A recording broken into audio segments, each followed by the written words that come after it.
No man is an island. John Donne lived many hundreds of years ago, and I'm sure if he were here today, he would also include women in this. However, let me get started. I'm going to talk to you today a little bit about your personal network. And this is not so much about what you know, but about who you know. And I want to start with the people you know in the room. How many of you know someone here or have met someone in this room before you got here? Or maybe you didn't know that they would be here.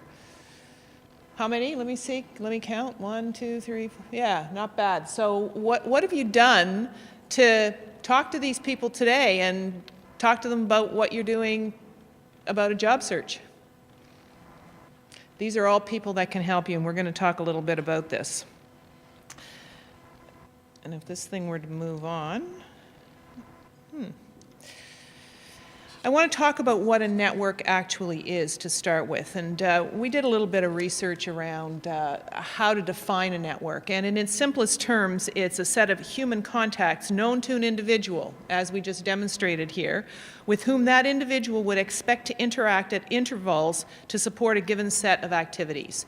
So what that means is that you need to understand what your given set of activities is going to be. And in this case, it's a job search. So when you talk about leveraging your personal network, what you really want to do is take these people that you know, whether they're your friends, your relatives, your family, your neighbors, and you want to put them to work for you. And that doesn't mean that they need to roll up their sleeves and do a whole lot necessarily. You really want to use them as a referral source. For example, most people know roughly 200 people. Most of us know 200 people. Those 200 people know 200 people, and you know how the story goes from there. So your network starts to build pretty rapidly. And let me just demonstrate how that network can expand. So if you've got your family members, and assume most of us have 2 or 3 family members, siblings, aunts, uncles, when you spread out from your family members, they all have friends, co-workers. Those co-workers have parents.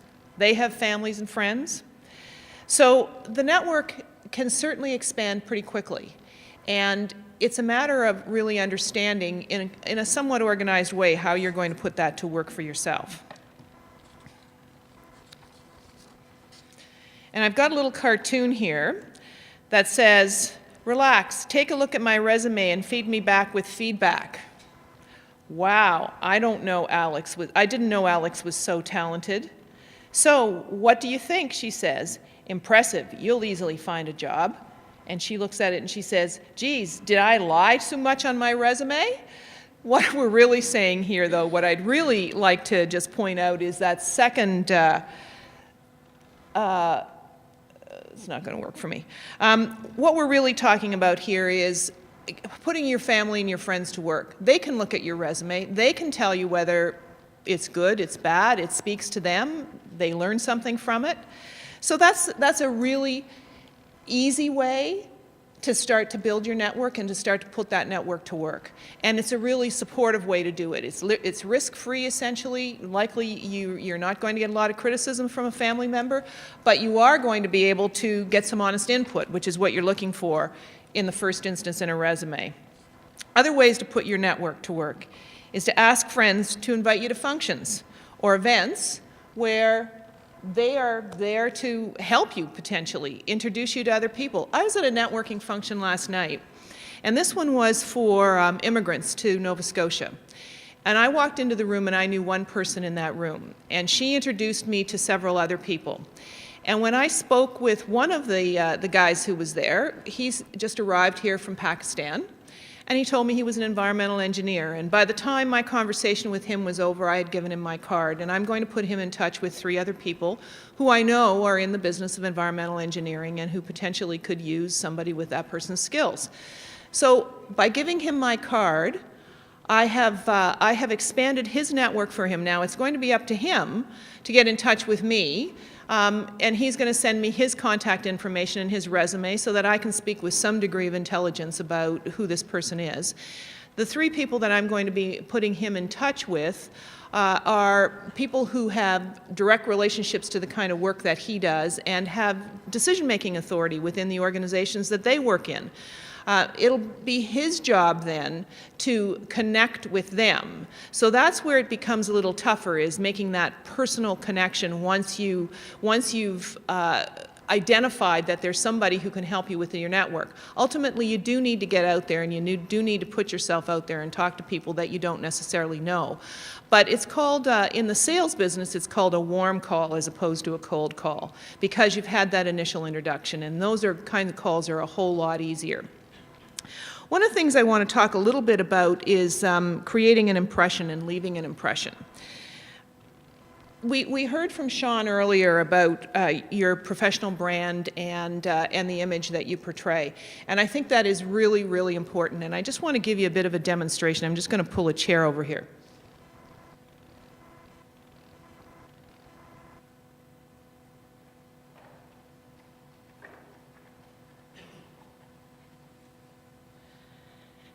And I'm going to pretend that I'm sitting in an interview. I'll talk a little bit as I'm sitting down, what I'm doing, and the different positions that I'm going to take here. Can everybody hear me? So I'm sitting down, and I'm sitting very straight. And I've got my shoulders squared. And I'm just getting the mic here. Thank you, Chris. It's not working though, is it? Can you hear me? So I'm sitting here with my shoulders squared, and I'm sitting in quite a professional position, I think, and I'm portraying interest in what the conversation is that's taking a place around me. And now I've just slouched down, and I've crossed my leg across my knee, and my shoulders are slumped, and I'm kind of looking around at the floor and the walls, and so I've just created a different impression. And my point in all of this is that it's really important when you network that you leave a positive impression. And so what you want people to understand is that you're alert, you're interested, and that you're a professional. Many of you are going to be going into jobs that are in the so-called knowledge industry, and those are professional jobs in today's world. And regardless of the environment, most of us are looking for professional people, because at the end of the day, the interest that you and the way you present yourself is a reflection on the company or the organization that you work for. So your image is a really important part of the impression that you leave behind. And that includes things like the way you sit and stand, the way you shake hands. I guess I can go back here. The general behavior and your language. And Sean talked about that a whole lot more, and I'm not going to get into that. And the last thing I just want to talk about in terms of leaving an impression is the message. You need to be real clear about what it is that you're looking for. To talk about looking for a job is fine, but so what? Lots of people are looking for jobs. You need to really think about what kind of a job do you want, and what kind of a job are you interested in? And we heard about accommodations, and we heard about being able to talk about your disability, and obviously how you talk about that is going to be your own decision, but I think it's important for you to think about how you want to relay that information, whether you want to relay it, and then talk about the kind of job and the kinds of things that you like to do and that you're good at doing. And your message needs to be clear. And at the end of that conversation with the person that you've spoken to is that you want to leave them with a call to action. And the call to action is that you want the next lead from them. That's what you do to build the network. So what that means is, if you're talking to me like the fellow I spoke with last evening, what he wanted from me was a lead, somebody else that he was going to talk to. It was evident pretty quickly that I couldn't provide him with a job. I'm not in the environmental engineering field, so that wasn't an area that I could help him with, but I know people in that field. So the call to action is not always, can you give me a job? The call to action is often, who can I talk to after I'm finished talking to you? The Organization around building your network is also important. And what I mean here is that you need to keep track of who these people are, where they work, their contact information, when you spoke to them last, what you spoke to them about. So maintaining a list, a database of some kind, there are various software tools out there for these kinds of things. It's important that you keep track of that. And remember that this is only your first job that you're after. You don't want to lose track of this network. This is a network you want to stay in touch with because you're going to look for another job sometime down the road. Believe me, all of us have been there who have been out of school for a while. I want to go to a little video that I think illustrates what I've been talking about.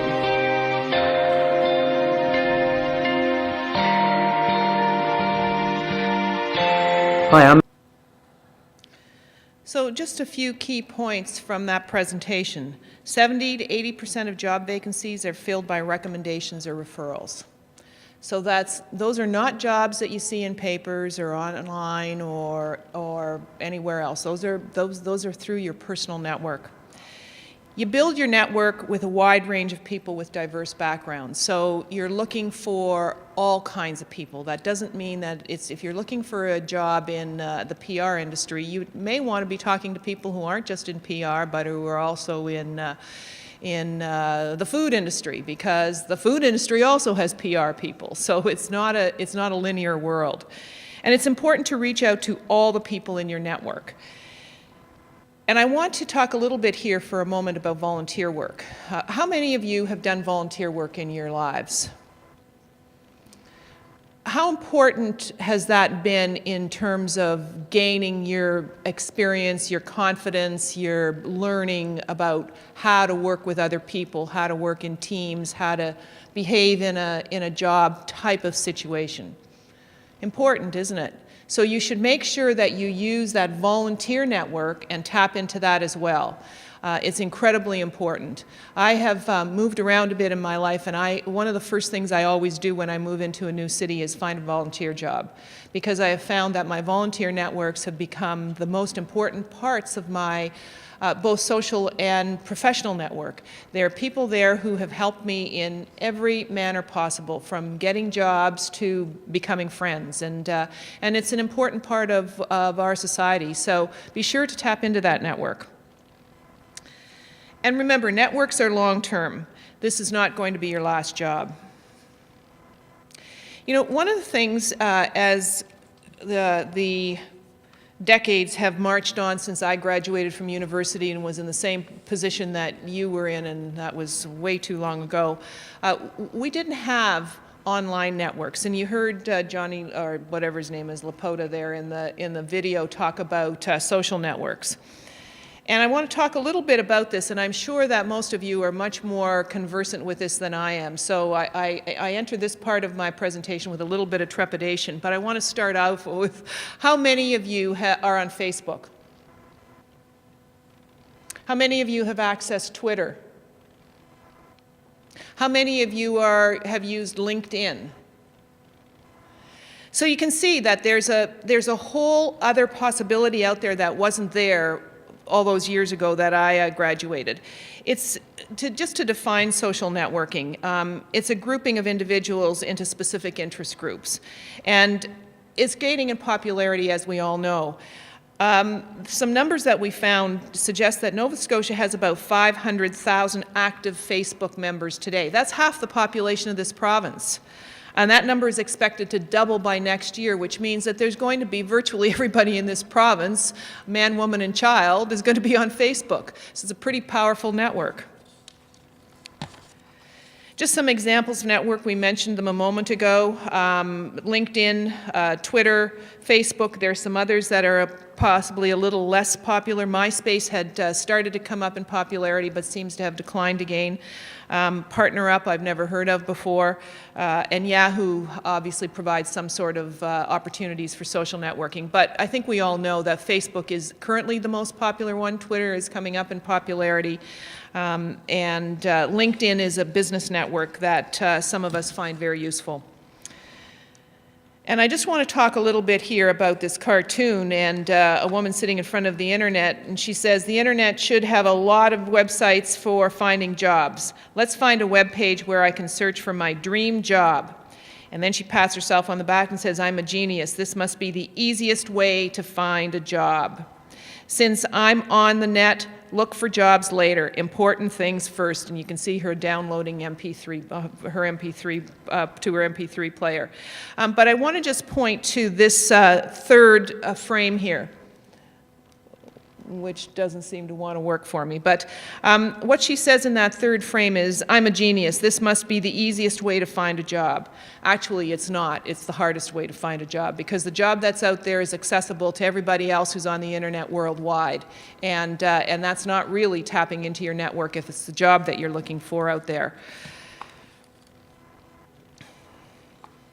I want to talk a little bit about each of these sites for a moment and just give you a sense of how you can use them if you don't already know. Facebook, when we did a search for employment, resulted in 501 pages and 15,000 groups. And Employment Plus Nova Scotia returned 35 results. So what you see there are the web results from the Nova Scotia search. So there are 35 different sites that you can go to just in Nova Scotia that talk about job search. And then you can go into groups, and you can see there that we've got a big arrow to the Julie Vigneault Job Project, and I want to profile that for a moment. Julie Vigneault Job Project, and let me read this to you. That's the name of the group, and the category is business, employment, and work. And the description is, after plowing through job sites and scouring want ads, I've decided to look for a job in an unconventional way. I've been on the breadline since August 2007 when I finished university. The job market is tough these days, even when you have a great education and lots of enthusiasm. I started the group because when one's looking for employment in Nova Scotia, one must use all the resources they can, and I think that's true whether you're Nova Scotia, PEI, New Brunswick, Ontario, Nebraska. It's not going to matter. If you know of any jobs or are looking for a job, feel free to post. Hardworking people deserve a decent job with a decent wage. And then she posted recent news. I completed my second interview at AVR, an MBS radio station in Kentville, to join their creative team. And then the next item she's posted is aptitude test at Composites Atlantic, January 25th. I'll keep you posted. And the last post that she has on here is, I accepted a job at AVR today. I start January 30th. Before we used this, we actually got in touch with her. We sent her an email and asked her whether we could use this. And in fact, she's now leaving AVR and is moving on to her second job. So you can see that's how she's used her network and her online network to help her in her job search. That does not mean, by the way, that you don't have to come face-to-face with people at some point and pick up on those leads. This is only one more tool that you can use. Let's talk for a moment about Twitter. I saw somebody put their hand up and indicate that they've used Twitter. Have you liked it? Have you enjoyed it? Yeah? What do you like about it? What about it? And it's real easy, isn't it? Because it's limited to 140 characters. It's a free social networking and microblogging service that enables users to send and receive messages from, as we've just heard, all over the world. It only allows you to put in 140 characters, but the beauty of Twitter, I think, is in the links, because you can put any number of links in, and those links can take you to Facebook or to your own website or your own blog or whatever else it is that you've got.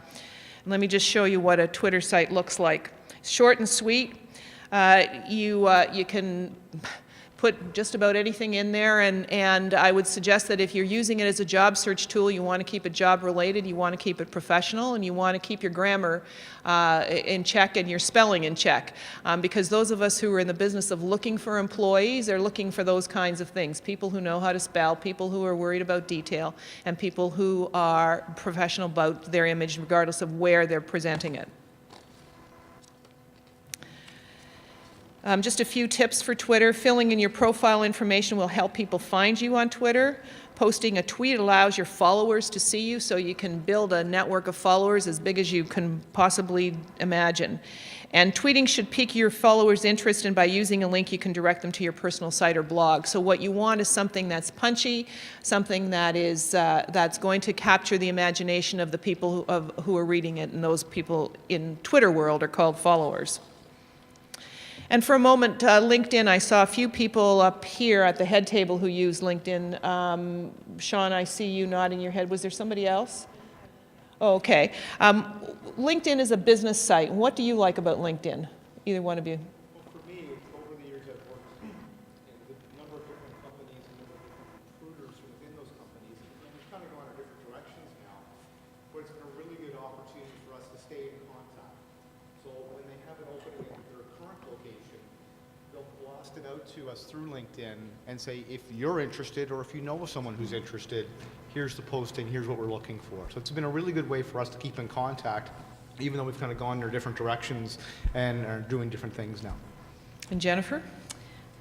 Similar in terms of trying to stay connected with people in previous organizations, and also because I'm sort of doing a transition right now and entering a new field, also sort of seeing what people in the field are up to, and looking at what conferences, what backgrounds that they need to get into the positions that they're doing. It's, as you can see, a pretty large network of 45 million professionals. I think some of those can probably help you find a job. But you actually link to your own personal network, which then expands as your personal network expands. It allows you to expand your reach. It allows you to stay informed about your contacts and about the industry that you're interested in, and it allows you to find people and knowledge you need to achieve your personal goals. So it's a really good tool, and it's not dissimilar to Facebook in some ways, especially when you looked at setting up a group like that. But it does function in a somewhat different way. They all are unique, and you can see there that's what the site looks like for LinkedIn. You can update your profile, you can get recommendations, you can add connections and do various other things. And this here talks a little bit about what can your LinkedIn network do for you, and let me just read the 5 main things. Get introduced to the people you need, find professionals your friends can vouch for, keep up with friends and colleagues, don't miss professional opportunities, and lastly, build your relationships. So it's all about networking. What I do want to leave you with is a word of caution on social networking, and that is that it can improve your life, but it shouldn't become your life. So if you think you're going to sit in front of a computer and just blog all day and toggle back and forth between Twitter and LinkedIn and Facebook and find a job, chances are you won't. But those are really good tools that you need to take to your advantage and learn about them as much as possible.